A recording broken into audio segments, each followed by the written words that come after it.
bera mu izina rya Yesu Kristo. Tunasalimu watakatifu katika Yesu Kristo. Ukomere mu mwami. Akuwe nguvu ndani ya mfalme. Uhaguruke dusome ibyanditswe byera. Usimame kwa kusoma maandiko matakatifu. Kitabu cha Ezra. Kitabu cha Ezra.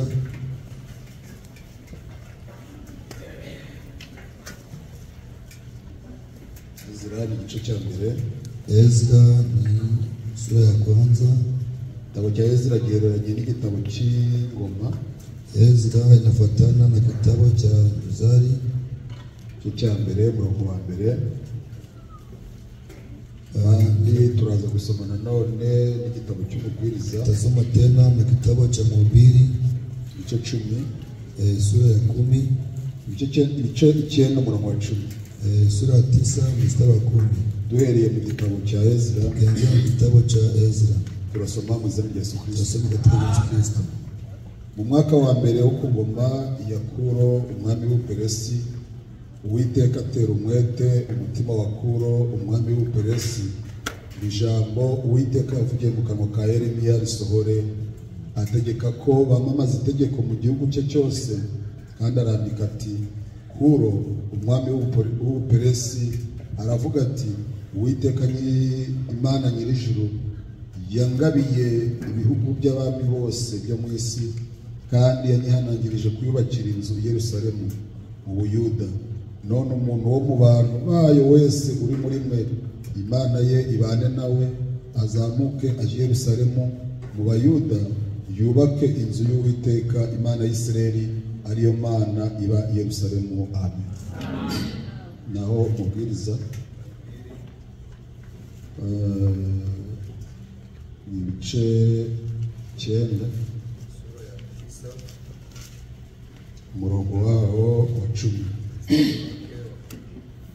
Umurimo wawe wose werekejeho amaboko yawe uwukorane umwete, kuko ikuzimu aho uzajya nta mirimo, nta n'imigambi uzahabona, haba no kumenya cyangwa ubwenge. Amen. Umurimo wawe wose werekejeho amaboko yawe uwukorane umwete, kuko ikuzimu aho uzajya nta mirimo, nta migambi uzahabona, haba no kumenya cyangwa ubwenge. Amen. Mugaragu w'Imana Eugene niba ari materaniro asimisha Mungu Eugene kama yupo atangaza ombi.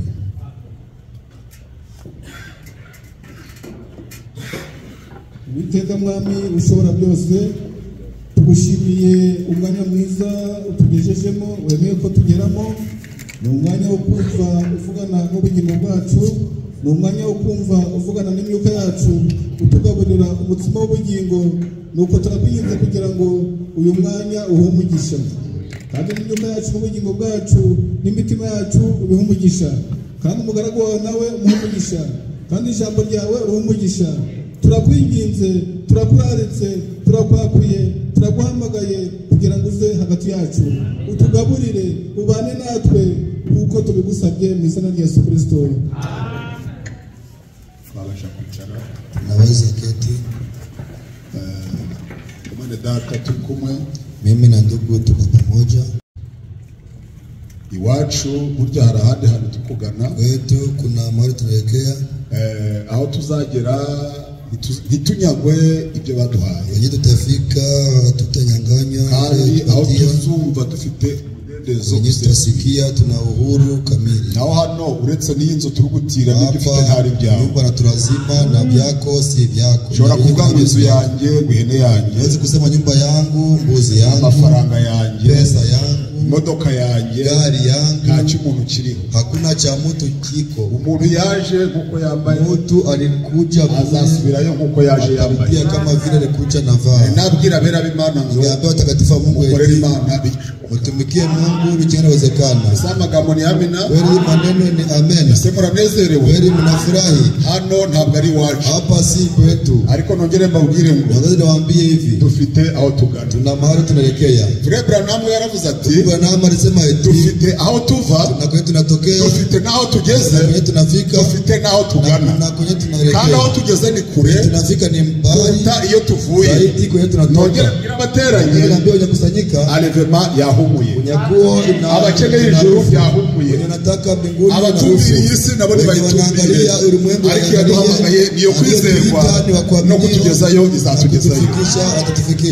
Muri mugoroba dufite amagambo y'Imana meza. Hii tuna maneno matamu. Twagize ngo nubwo ndi kubona benshi batateranye, tunataka ingawa wengi ariko ababashije guterana wenye waliweza kumbabarire munyereke ko muri kumbyumva, kandi munyereke ko tukugendana. Kubera ibirayi bizashira, n'amafaranga azakugwaho, ihene nazo zizataha, imodoka yawe izahira no mu muhanda, ariko dufite ikidashya, dufite icyo tutazanga. Ni ijambo ry'Imana Imana yaduhaye, iyabiduhaye ntihabwe icyubahiro. Shima Imana rero yuko hano ku isi niko bigenda. Ugira amafaranga mu gitondo ntayo, ugira umugore mu gitondo yatashye, ugira abana mu gitondo ntibahari, ugira umuryango ntuhoraho. Ikizahoraho ni kimwe, hazahoraho ijambo ry'Imana. Ese amagambo muyategeye amatwi, nari nagira ngo icyo kizahoraho, icyo kidapfa, icyo kidasaza, ijambo ry'Imana muri gundi, muri komeze, muri hagarareho. Nubwo isi yahinduka bakazana n'umuriro babagutwike, hagarara ku cyo wizeye. Nubwo urupfu rwaza, hagarara ku cyo wizeye, kubera mw'ibyo harimo imbaraga, mw'ibyo harimo amavuta, mw'ibyo harimo kuzamurwa, mw'ibyo harimo Yerusalemu nshya, mw'ibyo harimo no guhindurwa, harimo no kuzuka. Iyo biduhaye tuyikamera amashyi, mwihagatureyo mu izina rya Yesu Kristo. Iri jambo banyaga ibyo mfite byose, ariko bakansigira ijambo ry'Imana. Kandi ijambo nubwo abantu benshi bacitse intege, nyiraryo aracyakomeye. Nubwo abantu basa nkaho bagaragaje kuruha, Imana nyiraryo ntabwo iruha. Nubwo abantu bagaragaje umubabaro, Imana yacu iranezerewe. Amen. Ese mwafasha tukanezererwa hamwe n'Imana, ituganire n'abantu bakambije inkangu, tukaganira n'abantu bishimye, tukaganira n'abantu bafite ibyishimo. Hano turi kujya ni heza kuruta aho tuvuye. Kandi nongere mbabwire ngo iyaduhamagaye ni Imana itabeshya, ihagaze ku jambo ryayo, izarikomeza, izarishyigikira kugeza igihe izabagereza mu rugo. Mu rugo iwacu nihe? Yesu baraje baramushaka, bati nyoko na bene siko bari kugushaka. Yesu nawe arabareba arababwira ati ba mama ni bande, ba data ni bande, imiryango yanjye ni iyihe? Ba data naba, bene mama naba, bashiki banjye bakundwa. Nta yindi miryango dufite uretse imiryango y'abari muri Kristo Yesu, kandi burya abari muri Kristo Yesu ntateka bazacirwaho. Shima Imana yampamagaye, shima Imana yanzanye, shima Imana mpaye parole ikaba umuhanuzi. Iyo Mana ntihabwe icyubahiro mu izina rya Yesu Kristo, kubera abo yahaye ijambo birasobanuye ngo yabagabiye ijuru. Isi amagambo ni Amina. Abo yahaye ijambo, abo yahaye agakiza, yabagabiye ubugingo buhoraho. Aho muri kubyemera neza, umuntu akubwiye ngo mbe frere Kabagema, nimugoroba uze kwitembeza iwanjye, mfite agahene ndaguha, niko na kambuzi nitakupatia. Nubwo Kabagema atari yakabona si yagahawe. Kabagema bado hajapata, sanisha kapewa. Kabagema uze kuzi wanjye, Kabagema kuje kwangu, hari agakweto keza mfite, ndi kubona kakubereye. Kabagema ngo amina. Nubwo atari yakabona si yagahawe. Imana rero yaduhaye ijuru, iriduhereye mu byanditswe, iriduha agakiza ikaduhereye mu byanditswe. Na n'ubu turi kuririmba, ntabwo twari twagerayo, ariko ni iwacu. Ababyizeye nibabihabwe mu izina rya Yesu Kristo. Ntawakwemera kunsubira, ntawakwemera gusubirayo, hari nahagera. Hari nabona nibyo wateguriye. Hari nabona bya bihembo. Hari nabona ryajuru. Nange sinakwemera gusubirayo. Ahubwo rata befre Damien ninzagira intege nke uzajya ufata akaboko. Ninzagwa uzampagurutse. Kubera aho turi kugana ni iwacu baduteguriye. Abera b'Imana, Imana ibaha umugisha mu izina rya Yesu Kristo. Amagambo make kuganira. Twaganiraga ku guhishurirwa impano iva mu ijuru. Kalama inayotoka mbinguni. Muracyakibuka? Mujingari nabikumbuka. Twaganiraga ku guhishurirwa kufunuliwa kudatangwa na agent, kusipaniwa na ndugu, kudatangwa na frere runaka, ahubwo guhishurirwa gutangwa n'Imana. unatolewa na Bwana Mungu. Iyo baguhaye guhishurirwa, wakikupatia kufunuliwa, baba baguhaye imigabane yose ijya mu ijuru. wanakuwa wanapatia sehemu yote ya kwenda mbinguni. Iyo bakwimye guhishurirwa, kuima kufunuliwa, baba bari kukubwira ngo wanakuambia eti nubwo uri guterana kusanyika ukaririmba ntabwo uzajya. hautaingia, hautaenda. Kubera guhishurirwa kufunuliwa ni ukumenya ibyo Imana ishaka, kandi Bibiliya igahindukira ikavuga ngo ahantu hatari guhishurirwa haba hari ibyigenge. unakuwa kujitawala. Ntuzabona umuntu kwikubita ku gatuza. Njye by'abafurere ndi kubibona, mbibona sispe. Imana niyo ikubona sispe. Hapana upesi, ntabwo ari ari kugushidikanyaho. Ibyo abafurere bibonye mbona ari ibintu bidafashe. Ni wowe udafashe. Indahera ntaho bikomeye. Ni wowe udakomeye. Indahera nshaka nabivamo. Imana niyo yakuvanyemo. Nshaka napanga n'abafurere. Imana yakwanzishije ijuru, ikwima ijuru kugira ngo uhere ku bafurere uri kubanza. Naho niba uri umwana w'Imana ukaba ukunda kujya mu ijuru, uzakunda abafurere, uzakunda abasere, uzakunda abakozi, uzakunda abo musangira n'abo muterana, kubera Imana yacu n'urukundo. Nta muntu waterwaho amababa ngo bamushyireho amababa yo kuzamura. Yanga frere Jean-Pierre ntawaterwaho amababa. Yanga hamenya bicaranye. Niba ukwanga hamenya ntabwo uzajyayo. Niba ukunda hamenya ni ikimenyetso muzajyayo. Abanga Imana ni abana ba Satani. Abanga bene se ni ikimenyetso cyo kurimbuka. Ariko abakunda Imana ni ikimenyetso cyo kujyayo. Ese amagambo ni amina?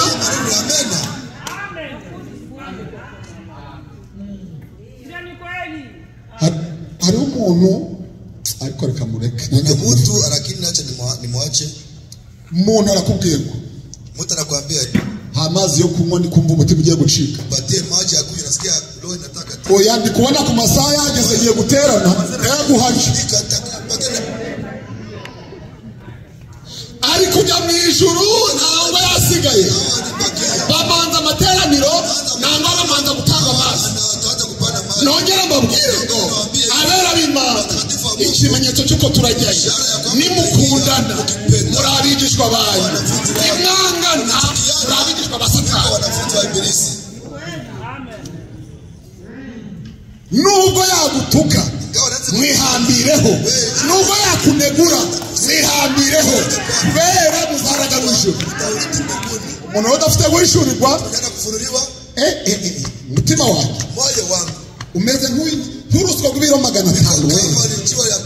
Ndikumva muri ku mutima uri gushenguka. Uzashenguka wongere ushenguke. Uzanemanuka uri gushenguka kugeza igihe uzagerera ikuzimu. Kubera ikuzimu abazajyayo ni abafite imitima ibashengura. Ariko abana b'Imana mu mutima barangushye, biteguye gukundana, biteguye kubabarirana, biteguye gusurana. Haleluya, biteguye gusurana. Abana b'Imana baraziritse, ntawe bavanamo. Ngo va mu gisomo cyacu uravanamo ni wowe nzanyemo. Runaka ndi kumurandumva tutatera wajya ugaterana wenyine.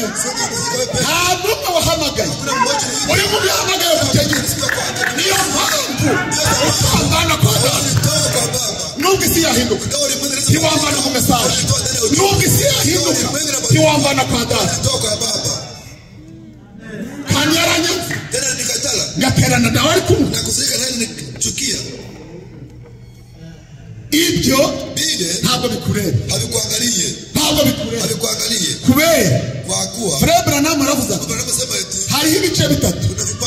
Hariho abizera buhoro, hari n'abatizera. Kandi abo bantu bose bari mu materaniro, ariko gucira umuntu urubanza,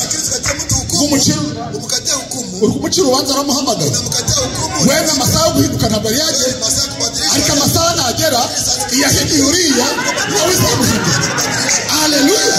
Kubera Imana yacu ikorera ku gihe. Ntabwo ari John, ntabwo ari Damien. Imana ihindura amasaha. Avuga iti rero John yanze guhinduka, none uyu munsi yamuhindura. Ntabwo muzabisezerana, mubisezerana n'Imana, ahubwo Imana yo niza guhindura. Byaba bitameze bityo, ntabwo amateraniro ya Yesu yari kubonekamo Yuda, kandi Yuda yari umudiyakoni, agaturisha n'amaturo, akabara n'izidolari ijana, yarangiza 100 avanamo, 50 avanamo. Yesu akamureba, muraboneye, ariko ntabwo ari meza. Haleluya! Nongera mbwira ngo amasaha arageze, intara y'Uwiteka iri mu kuboko kwe. Azashungura, azagosora ababi bazaherera ukwabo, n'abeza bazajya ukwabo. Amasaka ukwayo, inkumbi nazo zizajya ukwabo. Uwo murimo ntabwo ari uwawuhiye, uwo murimo ntabwo ari uwashe, uwo murimo ntabwo ari Tamuriza, uwo murimo ni uwasegerewe. Haleluya! Hapana gucirana imanza, hapana gucirana imanza. Ngo ndamuzi muri 2020 yari mubi. None turi muri 2024, uwari uri mubi yabaye mwiza, yari afite urwara yari ejo. None Imana yamuhinduye. Imana ihindura, tuyikomera amashyi. Amagambo turi kuganira, imigabane ibiri y'ishurirwa. Haleluya! Umugabane wa mbere ni ishyaka, umugabane wa kabiri ni umwete. Umuntu wese Imana ihaye ijuru imuha ishyaka ikamuha n'umwete. Umuntu wese Imana yanze imwima ishyaka ikamwima n'umwete. Ese murabikeneye?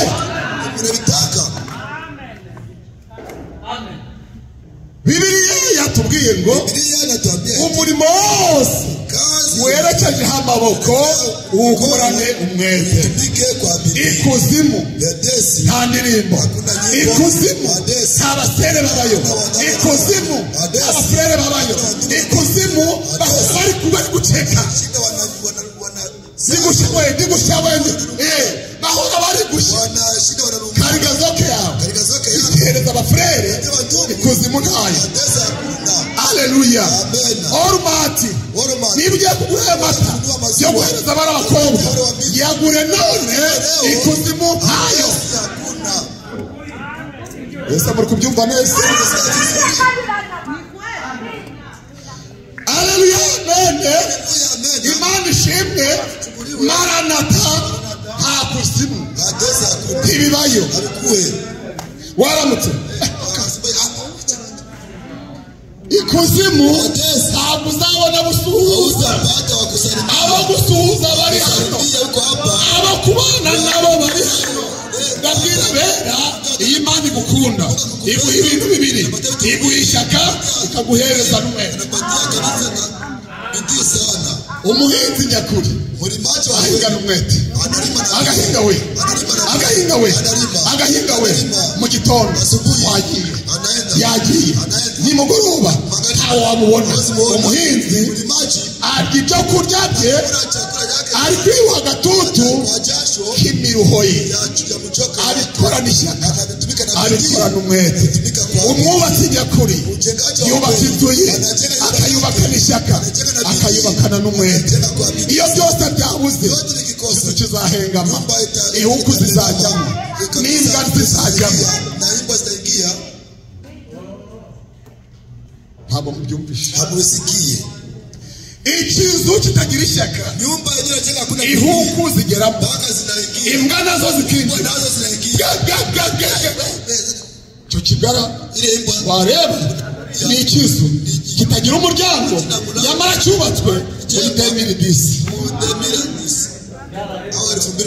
Nyiracyo kireba nikirahari yara ubwo wakiburiye ishyaka ukakiburira n'umwete, amahuku gazajyamo. Nongere ndirabera, natwe turi inzu z'Uwiteka, natwe turi insengero. Nutagira ishyaka, nutagira umwete, mbega amahuku yo kwangana, mbega imbwa z'imishi, mbega ibibwana by'ishyari. Izinjira mu nzu uzajya ubona umusere umuhekenyera amenyo, ubona umufurere umuhekenyera amenyo. Ibyo byose wabuze ishyaka, wabuze n'umwete. Ibanga ye babikeneye, Imana ibahe. Igihe kiba kigeze kugira ngo buri muntu wese yumve ko ari ngombwa. Amen. Frere dusabe, hajya ubucuruzi bugenda buti, ntawakunguka adakoresheje ishyaka, adakoresheje n'umwete.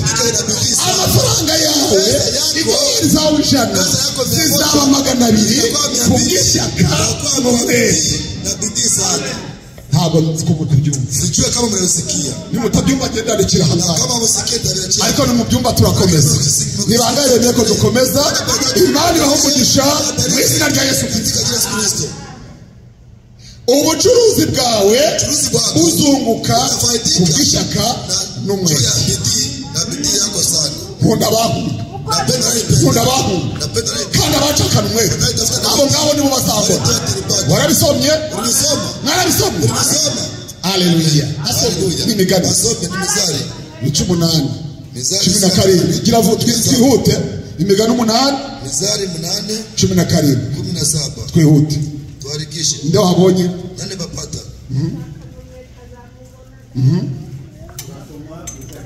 Amen. Nkunda muhereze Mike. Mike. Nkunda abankunda. Nkunda abankunda. Abashakana umwete. Kandi abashakana umwete abo ndibo bazabona. Yesu amagambo ni amina. Mbega amagambo meza. Ona maneno matamu. Ongera Imigani 20 twumve. Ongeza Mizari 20. 22 Mizari 20 twumve. Tusikie. Igitinyiro cy'umwami ni ngiki oya 31 murongo wa 10. 31 mstari wa 10. Imigani 31 murongo wa 10. Mizari 31 mstari wa 10. Umugore w'imico myiza, umugore w'imico myiza, muke wamubona. Bese ninde wamubona uhagaze mubata bene data bashiki banje badada zangu. Umugore w'igihagararo cyiza ninde wamubona? Uko byanditse umugore uzi gusokoza ninde wamubona? Umugore munini ninde wamubona? Umugore ufite abana oya, umugore w'umunyamico myiza mbese ninde wamubona? Umugore w'imico myiza ninde wamubona? Mbese umugore w'imico myiza ninde wamubona? Arusha cyane rwose Marijani igiciro. Arusha cyane rwose Marijani igiciro. Umutima w'umugabo we, umutima w'umugabo we uhagaze frere. Umutima w'umugabo we uhora umwiringira, utamwiringiye ahereye ku misatsi, naba ku myambaro, naba ku bunini, naba ku burebure, ahubwo umwiringira ryari iyo afite imico myiza. Akikuwa na tabia nzuri. Umutima w'umugabo we uhora umwiringira. Umutima w'umugabo uhora umwiringira ntazabura kunguka, ntazabura kunguka, hatakosa kufaidika. ahora amugirira neza, ahora amugirira neza, Kumtendea mema, amugirira nabi, hamtendee vibaya. igihe cyose akiriho, igihe cyose akiriho. Wakati wote ashaka ubwoya bw'intama, ashaka ubwoya bw'intama, anezezwa no gukoresha amaboko ye. aha, amen, amen. nushaka wicarire, Kipendo shikari, anezezwa no gukora iki? anafurahishwa fanya no nini? gukoresha amaboko ye. Tumika kwa mikono yake. Bakundwa, Wapendwa, bene data, wandugu, bashiki banyu, abakobwa, inkumi, abasore, abasaza, abakecuru, iyi Imana ikukabije iguhereza imigabane ibiri. Umugabane wa mbere ishyaka, umugabane wa kabiri iguhereza umwete. anakupatia kabisa kukuwa na bidii sana. Ishyaka ni iki? Bidii ni nini? Ishyaka ni ifuhi. Bidii ni kukuwa na wivu. Ishyaka ni ifuhi. Bidii ni kukuwa na wivu. Yewe na kuna Naona kwa mfrendi kuna ageze aha, Mungu, naona rafiki, nanjye rekagira na ifuhi. mimi acha nikuwe na wivu. Ishyari n'ifuhe biratandukanye. Kubera ishyari ni ukwica wawe no kugera ku majyambere, naho ifuhe ni ukumva ko nawe wabigeraho. Bene data bakundwa, bifurije ishyaka ry'Imana. Wapendwa, nawatakia Iyo umusera ahamagawe n'iyi mesaje hata kitu na hii ujumbe, akaba adafite ishyaka, na kama hana bidii, urugendo ruzamunaniza. safari itamshinda. Umufurere nahamagawe muri iyi mesaje Mungu akaitwa ndani ya hii ujumbe, akabura ishyaka mu mutima, akakosa bidii ndani ya moyo, urugendo rwamunaniza. safari inamshinda. Abandi bazagerayo, we ntabwo azagerayo. Yeye hatafika. Noneho kuko ndi kwihuta, Niko naharakisha. ni uko umwami Kuro, Mfalme Kuro, kumbe Yeremiya yarahanuye kumbe Yeremia alitabiri mu bice 25 ndani ya vipande. Yeremiya arahanura ati Yeremia anatabiri eti igihe kizagera wakati Abisirayeli bazabajyana mu bunyage kandi bazasenya urusengero, nyuma y'imyaka 70 niho bazagaruka. ndipo atarudia. Abahanuzi rero bavuga mubabona nk'abantu Unaona kama ariko bakavuga nk'Imana. lakini wananena kama Yeremiya arangira abisinzira, Yeremia anamaliza aragenda, anashetaya. amasaha arageze rero, Sasa ni wadia sasa. umuhanuzi umwami witwa Kuro Ule mfalme Kuro ngo mu mutima haracanye, anasikia ndani ya moyo wake kuna aravuga iki gishito ni kikira, anasema hii moto ni ya nini? kiriya gishito kibacanye mu mutima Unakuwa ndani ya moyo, cyari igishito cy'ishyaka ni moto wa n'inkwete Imana arishiza mu mutima. na bidii sana. Mungu alikuwa anatia ndani ya moyo wake. Afata urwandiko, Anakamata barua, uhereye none, tangu leo, uhereye none tangu sasa nemereye Abisirayeli, ninakubalia Waisraeli, abasore n'inkumi, wa vijana na abagabo wasichana, n'abagore, wanawake na bose wote bazamuke, Wapande. yewe umwami mfalme Kuro Kuro kizabonekashe. inatia sahihi. Amaze gutera iyo kashe, Kisha tia sahihi, bafata rwa rwandiko baruhereza abafurere, patia wandugu, baruhereza abasere, patia bose wadada, batega amaboko wote bati Imana ishimwe, Mungu ashukuriwe. urusengero rwacu rwari rumaze iminsi rwarashenywe, none Imana iratwibutsa. Sasa Mungu anatukumbuka. Ndi kureba ukuntu abasere bazatega amaboko, ndi kureba ukuntu abafurere bazatega amaboko. Ubwo Imana y'Imana izavuga tugiye kuva hano, Kutoka hapa ibineza neza hazaba ari byose. itakuwa kabisa. Imana ituruhuye ya miruho yose twahozemo, Imana yabivuze niyo kwizerwa no kubisohoza izabisohoza.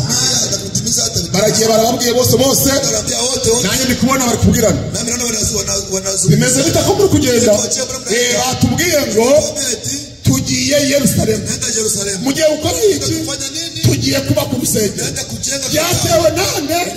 N'umwami Kuro. Umwami Kuro rero Imana yamuteje umwete, imuhereza n'ishyaka kugira ngo babafere bajye kubakira Uwiteka inzu. Iyahaye Kuro ikamuteza umwete, ikamuteza ishyaka, niyihereza n'abafere bateranye, n'abasere bateranye ishyaka umwete. Ese naba murabikeneye? Niba mubikeneye Imana ibibahereza. Mungu awepatie. Hanyuma Kuro rero, Sasa baadaye Kuro, kuko umuntu ataramite kile mtu haishi milele. wanabibabwiye rero, Bila tuliwaambia, burya korana umwete kumbe tumika na bidii. Ukingali ningali hai. ugihumeka mwene data, ugihumeka mushiki wawe, kugira ngo ibyawe bazabyandike, nawe nukora nabi ikuzimu nta migambi, ikuzimu nta ngoma, wakubita agacuma gukizwa n'ikubu, kuokolewa ni kwa bure, kubita mbese nk'umurwayi, unabifanya kama mzaifu au ikuzimu nta bucuma bubashye. Adesi hakuna ile bakubwira ngo ririmba ukaririmba nk'umunyabute, ikuzimu nta migambi. Ndabwira bera muze dukorera Imana tugihumeka. Ese amagambo murayemeye? Amasaha ageze kugira ngo Imana ibiduhereze. Mungu ibitupatie. Nyamara nubwo bazamutse Ngabo baripanda bahuye n'abacantege. Walikutana nabo wakati hari umugabo witwa Sanibarati. walikuwa mwanamana zitoa Ngo namwe burango mwakwibuka. nanyi Ubwo Imana irabibutse mugiye kuba ku rusengero, kujenga kanisa ariko muzi kwigira amagambo. mnaweza kuzifanya Urusengero rwari rumeze kuriya kwa vile muzagubaka. mtajenga kweli Abacantege wenye kukata ntabwo bazabura, nguvu hawatakosa abazaguca intege mu rugendo. wakati tamaa Iyo misatsi yawe wagiye uyisuka, yako sukwe na isuka kora mu gusokoza mnachanua siryo juru mu iryo ile mbingu abacantege bazaboneka. Ariko nongere mbabwire ngo iyatabaye Isirayeli natwe ntidutabaye. Nihagira umusera guca intege mu rugendo, nanga umufaranga guca intege mu rugendo, akaza bwakeye hodi bagakingura ukagira ngo bakuzane kakariga zose. Icara rero, oya ndi kwicara se ko ndi kwihuta, ariko reka nkubwire icyari kinzinduye ntabwo urazaniye ndaniye umuntu ute. Mbega umushyitsi mubi, mbega abashyitsi babi. Hodi waramutse, yego niyo mwajya gukingura ndayisaba, ndayisaba y'uburyo ari gucuranga. Ese ubona ko wamufurere kweri? Mbega umushyitsi mubi. Ndabwira bera korera Imana n'ishyaka n'umwete, nayo ibirenze ibyo bive kuzimu. None se ndayisaba yagejeje sasa ndasema alifanya je ntabwo uzi ibyo haujua byake byagenze gucya bigenda gucya bigenda gucya bigenda inakuwa na hivi abasizwe rero n'amavuta y'ikuzimu rero. Ndabwira bera b'Imana iyo dutangije urugendo nubwo abanyantege baza abaguca intege yaduhamagaye itakugezayo uza biruti wino kuja ndakubwiye ninakwambia ni Janvier Janvier uraho Janvier habari Janvier harya umufurere uzindukiye iwanjye ambwiye amagambo ya nkaya uyaziho. Reka da hapana wa mufurere azaba ari nk'abademo. Ndabwira bera Imana ibahishaka ibahereze n'umwete ababikeneye mu izina rya Yesu Kristo, kuko amakuru y'incamugongo amagongo habari ya kota ntabwo azabura. hatakosekana n'inkura yireba ari nziza we, ukayireba ukuntu iteze. Ngo murebe warucebe nasema angalia kandi rwarucebe ariko ruraguha amata. yake ndio kupata maziwa ubwo rucebe ruraguha amata, none kibaye igicebe gute? Bene data twirinde abanyantege nke nabo gukinege mu rugendo rwacu. ndani ya safari Iyaduhamagaye aliyetuita iratwishimiye. anatushughulikia Harya sasa agatama k'akanyantege bagata inyuma, kakondoka udhaifu na karibu na katupa nyuma nango baragaterura bakagashyira mu bitugu. Umwungeri mwiza ntabwo abantu inama zifite imbaraga gusa, nawe ntuzigaye nubwo utazi gusenga nubwo utari wahinduka. Iyaguhamagaye irakwishingiye. amena Niba guca intege bakukata tamaa ubwo busere se ubwo se buriya uzababwire ngo ntabwo nari nahinduka ariko ndi kurwana intambara yahinduye abandi nanjye zampindura. Haleluya. Ayo niyo masaha tuba tugezemo kugira ngo duce intege kusudi abacantege bo mu rugendo. tukate tamaa bali wakutukata tamaa ndani ya safari. Ariko umwami kuru Lakini mfalme Kulu ntabwo babuze hawakukosa bati ibiriho byahozeho yenyewe vilikuwa vinaishi nta gishitsi ibyahozeho ibyo byongera kubaho. Ariko ndabwira abera ngo iyabatabaraga cyagiye niyo Mana twizeye, iyabafashaga niyo Mana izadufasha. Amen. Ntabwo wagira abanyembaraga mu Hawezi kuwa wenye nguvu no mu nzu ndani ya nyumba. Boko ufite abana batanu bose banganya imbaraga. Wote mikoba na Buretse kwegera ufite abana batanu watoto watano bose banganya imbaraga. wote wanalinganisha nguvu. None se hari uwo bavuga ngo uhereye none bane bararya wewe ntabwo urarya kubera wowe nta kabaraga kufite ukamushyira iruhande. Abo merci Mungu akubariki. Noneho ngo kakanyantege niko bakururira ku isahani kugira ngo kajye gahandi. Imana yacu igura bwaki, Imana yacu ifite ibyo kurya, Imana yacu irahindura. Niyo duhamagaye we muyikomera amashyi mu izina rya Yesu. Haleluya. Reka guca imanza, reka guca imanza. Nubwo yakuvuga, nubwo yaba adahindutse, ntabwo ari wowe uzamuhindura, ahubwo musengere. Urabizi uzi n'ikindi, mbega amavuta y'ikuzimu iyo basizwe rero amavuta y'ikuzimu usanga ari kubatemba, ariko wayitegereza ukabona atari amavuta yo mu ijuru. Urabizi uzi n'ikindi, wajya guhinga ibirayi, wajya guhinga ibirayi nawe ukajya muri kampani ugashakayo akazi. Ibyo ngibyo ubigenzemo gute? Abameze nk'abo ntabwo bazajya mu ijuru.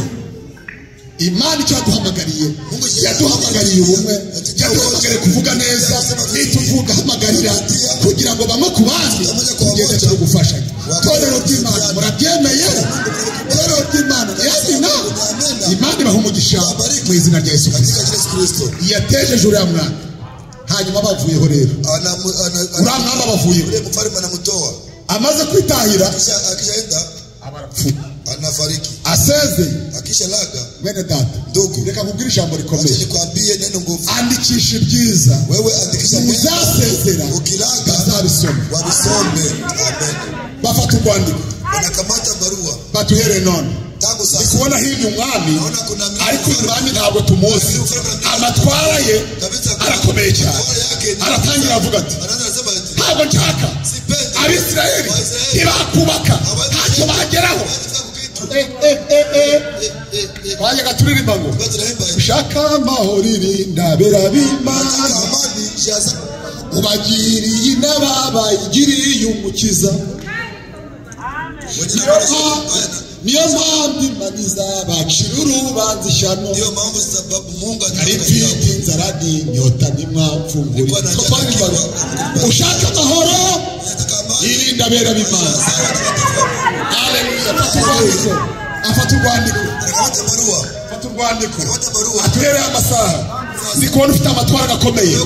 None rero Kuro yaratashye. Kuro alienda. Niba Kuro yaratashye, Imana nayo yaratashye. Kuro yaratashye, Branham yaratashye, Frank yaratashye, Yendahayo yaragiye, ariko ijambo rirahagaze. Haleluya. Abafurere barasinzira, abafurere baragenda, ariko ijambo ryo riracyahagaze. Amen. Ati noneho rero icyo gukora urebe mu nzandiko. Tutie ndani ya barua. Ari gusaka inzu yose. Kucheka nyumba zote. Barasaka Wanaenda wanacheki. ibitabo mu depo yahe y'ibyo Kuro yasize yanditse. Stoke ya vile Kuro aliacha na Mwene data wanduku. kora neza Wewe tumika vizuri. bazabyandika, Wataviandika. kora nabi bazabyandika, irimba bazabyandika, bwiriza bazabyandika, tanga kariga zote bazabyandika, fasha umukene bazabyandika, woma amashyi bazabyandika. Barareba Wanaangalia. bakurura muri bya bindi bari gushaka. Wakati vile wanaangalia. Aha kuro yanditse bino baturebe ko nta birimo ushaka n'ahandi barareba baravuye ku karatasi babarguyeho hari umwami Dariyo. Aya magambo nimuyumve neza. Uwo mwami Dariyo urwandiko rwanditswe na Kuro ararusoma murusome imbere y'iteraniro. Yewe umwami Kuro kubw'ishyaka n'umwete Imana ishyize mu mutima wanjye uhereye amasaha yigetse Abisirayeli kujya kubaka urusengero. Iyo Mana muyikomera amashyi we. Imana itabeshya, Imana itabeshya, ni Imana nyamana. Wa rwandiko ruriho n'ikashe. Umwami Dariyo ati ngibi Kuro yanditse, nanjye ndi Dariyo nshyizeho kashe. Akubitaho kashe kuri bya bindi wa wundi yanditse. Ibyiza byawe bizandikwa, ibibi byawe bizandikwa, gukunda abafurere bizandikwa, kubanga bizandikwa. Imana yacu ibahereza umugisha. Hanyuma bamaze kwemeza rwa rwandiko, umwami Dariyo ati ubwo twibagiwe no gusoma n'ikiza, nibizubaka urusengero bizave mu bubiko bw'abami, mugende mubizane. Twibagiwe n'ikindi cya gatatu, ibikoresho Nebukadineza yabwiye nabyo muzabizane. Amasahani y'izahabu, ibikoresho by'izahabu, ibikombe by'izahabu, byose bazabizana. Imana yacu ni Imana we. Ureka Imana igumye yitwa Imana, yewe ni umuntu ariko yo izahora ari Imana. Barabizanye barubaka we. Mbega umwete, mbega amavuta, mbega gukomera. Yatabaye Abisirayeli, yitabare abafurere bacu. Haleluya. Ibikoresho byose baravanamo, iby'izahabu byose bavanamo, byose baratwara bajya kubaka urusengero. Ese Imana yacu ni Mungu, Imana yacu si umuntu ubeshe no kubikora izabikora. Bakumva muri Kristo Yesu. Harya mwasomye igitabo cyiza, wa mufurere ariho bongera dusomerera indirimbo ibice bitatu, indirimbo za Salomo, umurongo wa mbere kugeza ku wa kane. Iyo hageze indirimbo umurongo wa mbere kugeza ku wa kane. Nijoro ndi ku buriri bwanjye, nijoro ndi ku buriri bwanjye, umutima wanjye ukunda, nshaka umutima wanjye ukunda, ndamushaka ndamubura. Wakaza aho ngaho. Nari ndi ku buriri bwanjye. Igitabo cy'indirimbo cya Salomo, abasore n'inkumi bakunze gutereta, bakunze kubiteretesha abakobwa. Ngo mukunzi wanjye we, ufite amaso ngo meza, amaso ngo meza ngo nk'ay'inyana. Bakongera bakandikirana, ngo ingohi zawe, ngo n'iminwa yawe ibimeze nk'iri gutemba ahubwo. Bakabyandikirana mu rukundo. Ntabwo urukundo abandi banditse, ntabwo ari umusore n'umukobwa, ahubwo ni urukundo rwa Kristo n'Intore. Nari ndi ku buriri bwanjye, nijoro ndi ku buriri bwanjye, nijoro ndi ku buriri bwanjye, umutima wanjye ukunda ndamushaka ndamubura. Burekeye uwo mutima wawe ukunda ninde? Umugabo wawe. Uwo mutima wawe ukunda n'umugabo wawe cyane. Bibiliya iti ukundisha Uwiteka umutima wawe n'ubwenge bwawe n'ibyo ufite byose, kumbe burya uwo gukundwa ni Señor. Komeza.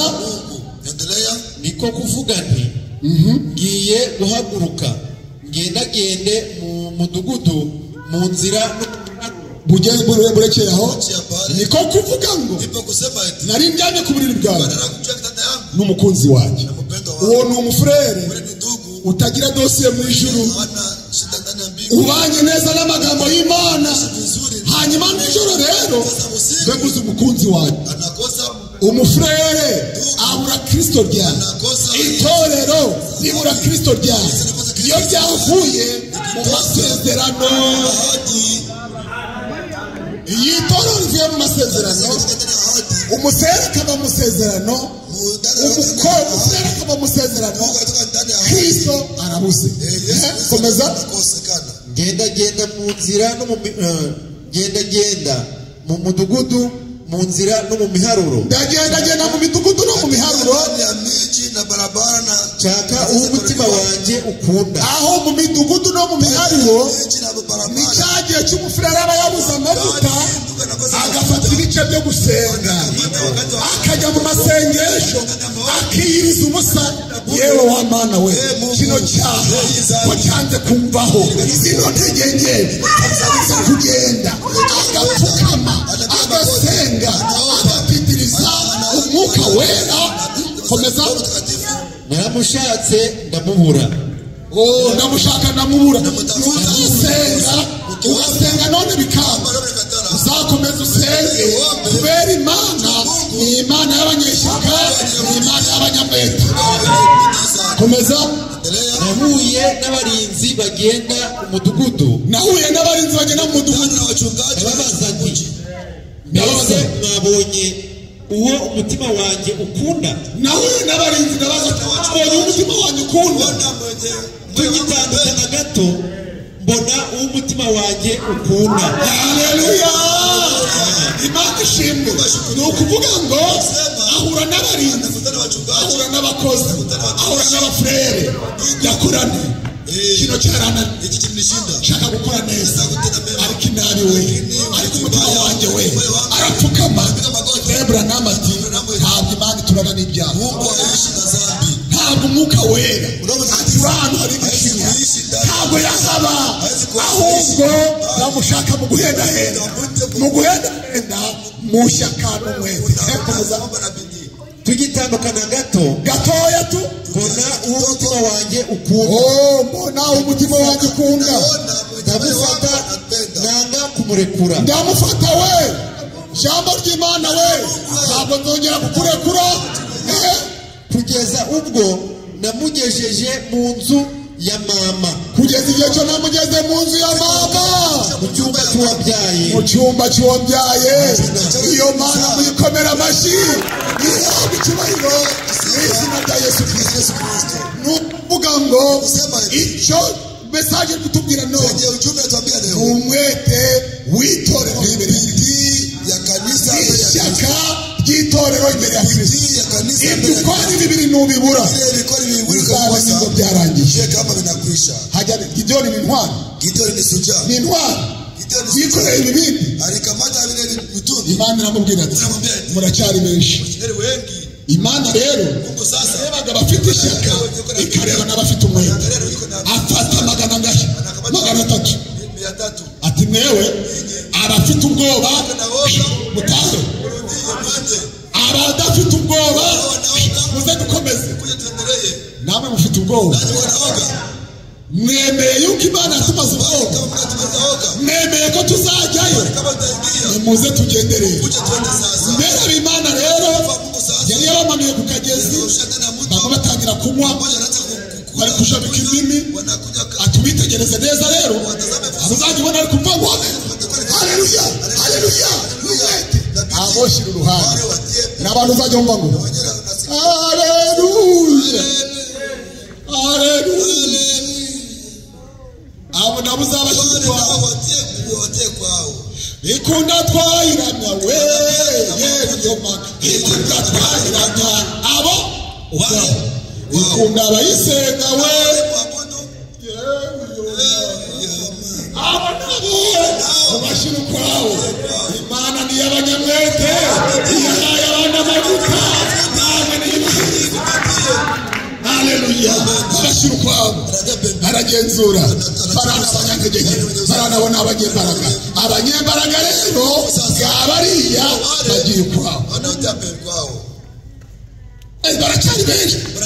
Ongera uturiye. Imana izajonjora. Imana izajonjora. Ntabwo hazajya abandi. Uwiteka ni uwera. Febra nama aravuga ati Imana ni yera n'abazajyayo nabo nabera. Amen.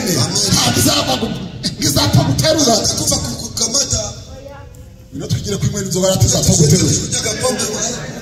Ino kuja kamata chupa. Urukibuke message mwa. Edu wachera. Yewe kugitanye na hayo. Yatakomeye. Oh, Mana ntabwo izaba ari igihe cyane na hayo. Genda kuberero mu gihe cyacu. Twari turi abasere bakomeye. Ariko rero muhaye akantu. Mugabo wawe yaba wavangwa. Ninakuya. Mugabo nawe akabango. Ndiyo sheri. Imana ntabwo izaba abasere ba kera. Ahubwo izaba abasere bashoje neza. Haleluya. Imana itazaba ari tangiriro. Ahubwo Imana izaba ari herezo. Amen. Hanyuma rero friend. Abarabajonjoye bagiye ku rugamba. Yosuwa ati ijambo ntabwo ndabivuga byose. Yaravuze ngo uko ndabona uko mubona nkora uko ndagenda Paulo ati yari ikirenge mu cyanjye uko nanjye nakigeze mu cya Kristo. Nimukora ibusanyije n'ibyo abasaza batubanjirije abafrere batubanjirije ibyo murakora byose. Abrahamu yari ameze atya, Petero yari ameze atya, Yohana yari ameze atya, gutyo tu niko kugera ikirenge mu cy'ababandi. Ibirenze ibyo rero biva kwa Satani. Abera b'Imana, Imana yarajonjoye mu gihe cya Gideyoni ihereye ku ishyaka n'umwete. Abagabo murayemeye? Abagabo ni amina. Batsinze abanzi imyaka 7 yose barabasugereje. Imyaka 7 barabasugereje.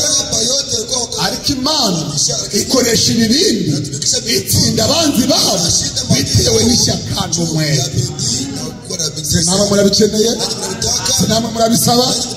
Ishyaka n'umwete ni ikimenyetso ngo n'umwana w'Imana mu bazajyayo ninde wa mbere, mu barazamurwa ninde wa mbere, kubera ishyaka n'umwete. Nubona byarashize ukabona byarakabuye ugiye uzishidikanya ukora amashaka kwako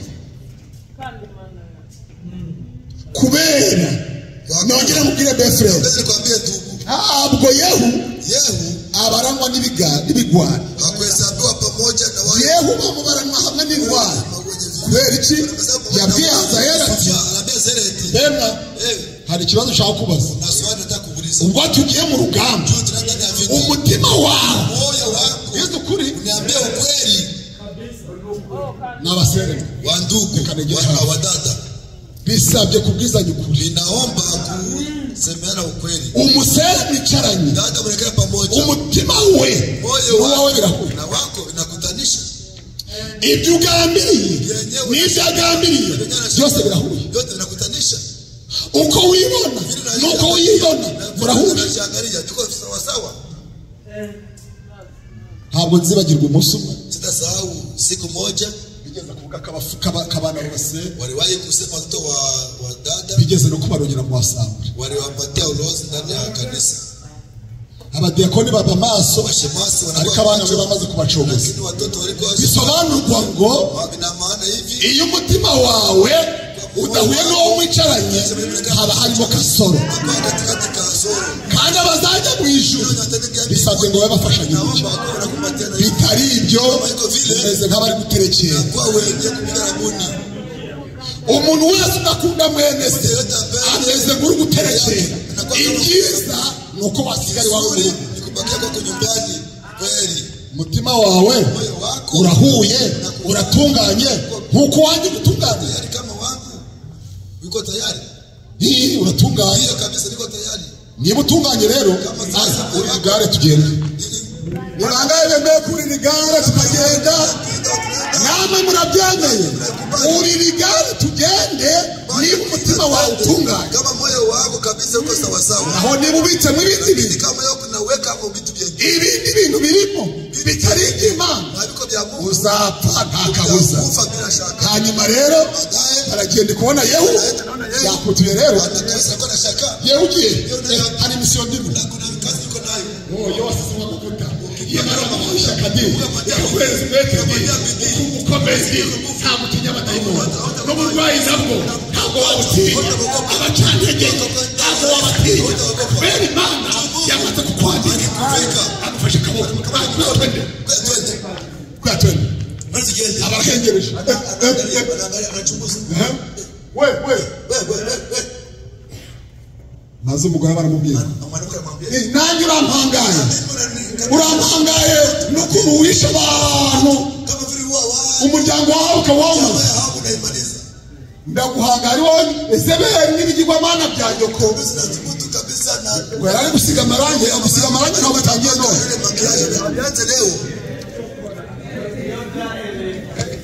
ko ni mwiza kama niko mrembo ni kama fureva kama watu anazipenda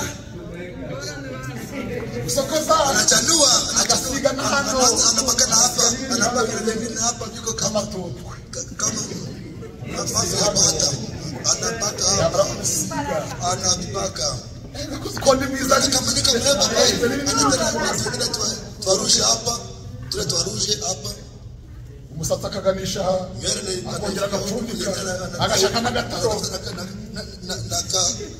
abaramubwira ati yewe uretse gusokoza uretse gusiga amarangi we abo dufatanyije ni bande turi hano mbega abagabo buzuye ishyaka buzuye umwete Imana ntibishaka ndaguhereza ishyaka n'umwete n'ubikene n'ubyifuza mu mutima Imana iriguhereza abagabo babiri Imana ndakora ibintu ni automatique yakoresha muri usaza uwo ari we wese yamukoresha kubera Imana yacu itandukanye n'abantu turi tayari yakoreka mbasi ubi presence bari bamaze kubyumva neza cyari ibintu Imana ituhereza ishyaka ituhereza umwete mwizina rya Yesu Kristo barahagaze yewe nuri nawe ngewe kandi abasezeranye niyo mpamvu abafrere bafata imesaje n'ikidini iyi mesaje bazayimenera uyu bimugiyemo n'uyu bimugiyemo kandi ntibabisezeranye bitayari naho mwajya kwitanga manze ndiye nakana barutanga kandebera wabona abanyama kaventi nanjye ndatanga 10 ibyo ni kibi kwitanga biva mu mutima Kristo uri mu mutima amen niba muri tayari rero ari mukora akazi fanye kazi hubura kuma baragufashe etaje yo kwanga ari kwa etaje yacu etaje Ezebeli baramuteruye no hasi ngo pawo Imana yacu ntabwo ibe amagambo Imana yavuze mu kanwa ka Eliya yari byiza ngo bisohore abarasandaye ibibwana byo biraza fata amara zirayora bigeze aho yiharavuga ngo oya urana umwana w'umwami reka bajye kumuhamba mu cyubahiro bagiye guhamba basanga ni igitwe basanga ni ibintu ibindi byose byagiye ijambo ry'Imana we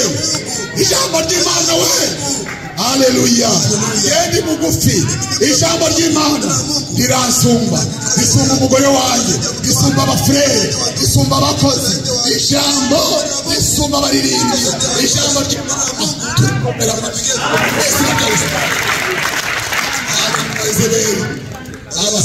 barasezera Ahabu kubw'ishyaka n'umwete Imana yahaye Yehu ese amavuta Yehu ese ishyaka rya Yehu ese umwete wa Yehu nawe urabikeneye amasaha ageze Bibiliya iti Biblia eti havumwe halaniwe umuntu wese mtu yeyote ukorera Imana anatumikia Mungu agono na wivu havumwe halaniwe uwimimo aye neema upande wake damu.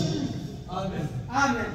niba Kama naimba niba umwete imba na bidii, niba uterana kama nakusanyika terana ufite umwete kusanyika na bidii, niba uvuze ngo kama ujya kuja gusura ku mbuga jya kumusura ufite umwete kutembelea na bidii, niba bavuze ngo kama nasema eti nugushyiki ako ntimukurebe lakini nako naangalia namwe ntimukago twana mwahise kwa mwahera nyama, angalia kama tulizeba zeba ahantu ho duteraniye hari abantu mu mama tuhateraniye cyose si kimwaro hii yote si niku, ariko Imana ibahaye lakini Mungu tuwape Imana iduhaye umwete ejo mu gitondo twaje gusengera iwacu amafaranga yanjye se navanaho n'igihumbi ayo mafaranga uzapfuye azasigare kuborera muri bara nta na kimwe azagukora kandi mu bazandika mu nzandiko z'urwibutso izina ryawe rizabonekamo kubera wakoreye Imana ukugomera tumikia Mungu na wivu.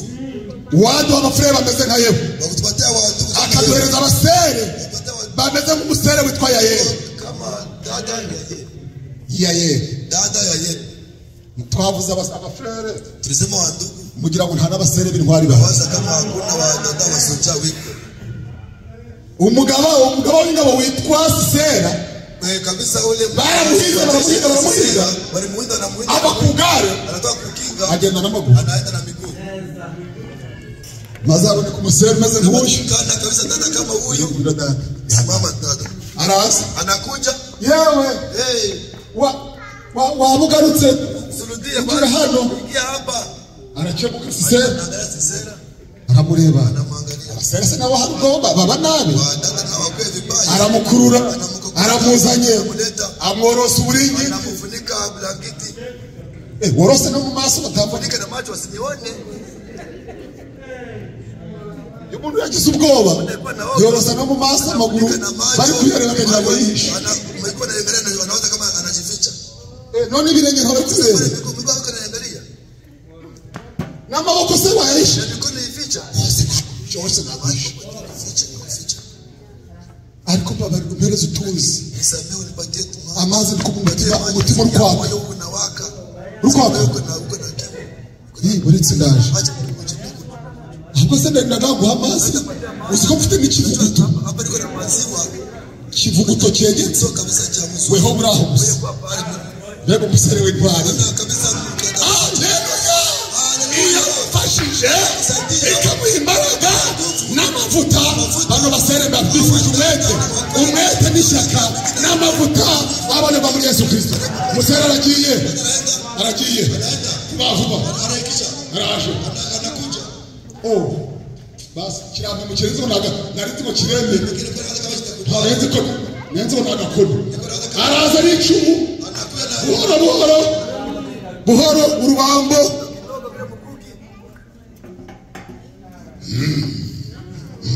yanyweye amata Alikuja maziwa ntukemerere dayimoni gufururira mu wawe ntukemerere abagabo gufururira mu wawe ibitotsi uzabibuze.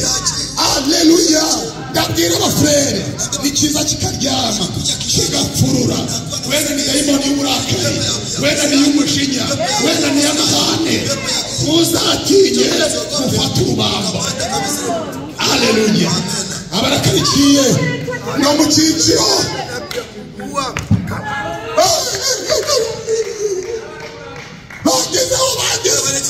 bakugezeho bandi umugore n'intwari uwo musere baramwanditse iyo muhaye imbaraga ikamuhereza amavuta yamena zibasabiye mu izina rya Yesu Kristo.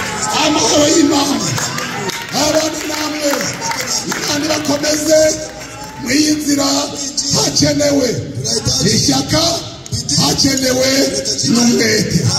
Mu gitabo cya Matayo ibice 10 haranditswe ngo guhera kuri Yohana Umubatiza ubwami bw'Imana niho habongera nandi mwenye alipapata igice cy'umurongo wa 11 niba ntibeshye hareba neza kugira ngo dusohoze twasoje Mbega amagambo meza abayumvishije bakeneye ishyaka mu mutima Imana iribahereze. Amen. Matayo ninde wabonye mbere?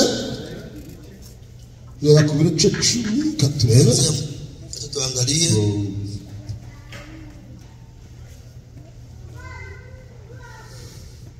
Uhame bonye mbere ya dusomera cyari kwashaka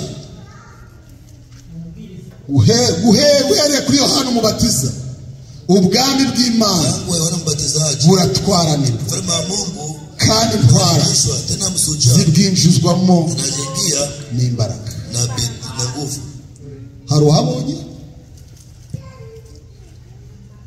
Ndashaka ariko ndahabereka ntabwo najya ntabasomeye.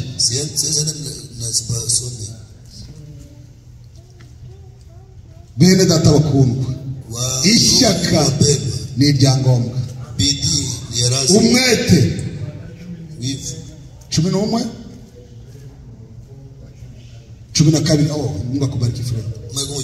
Tusome mu izina rya Yesu Kristo. Uhereye ku gihe cya Yohana Umubatiza ukageza none ubwami bwo mu ijuru buratwarana. Intwarane zibugisha mu imbaraga. Amen. Ese amagambo mwayumvishije? Uhereye ku muhanuzi Yohana ukageza none ubwami bw'Imana. Si amagambo. Ubwami bw'Imana si uguterana. Ubwami bw'Imana si ukuririmba. Ubwami bw'Imana buratwaranira. Haleluya. Ese ishyaka muragende? Ese umwete murawene? Muhaguruke tubisaba Imana. Nibangaye babishaka, nibangaye babyemeye, babwira Imana bati nkeneye ngo umbane mu ntege nke, nanjye mbereze imbaraga, umbereze ishyaka ry'umurimo wawe. Haleluya. Amen. Ishyaka ry'umurimo wawe nibyo nanjye nkeneye, kandi umwete nanjye niwo nkeneye.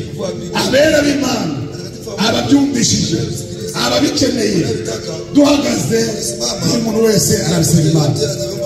Twese turasenze twakira watangira amateraniro. Amahoro y'Imana abane nawe mu izina rya Yesu Kristo. Twese turasenze. Sote tutaomba.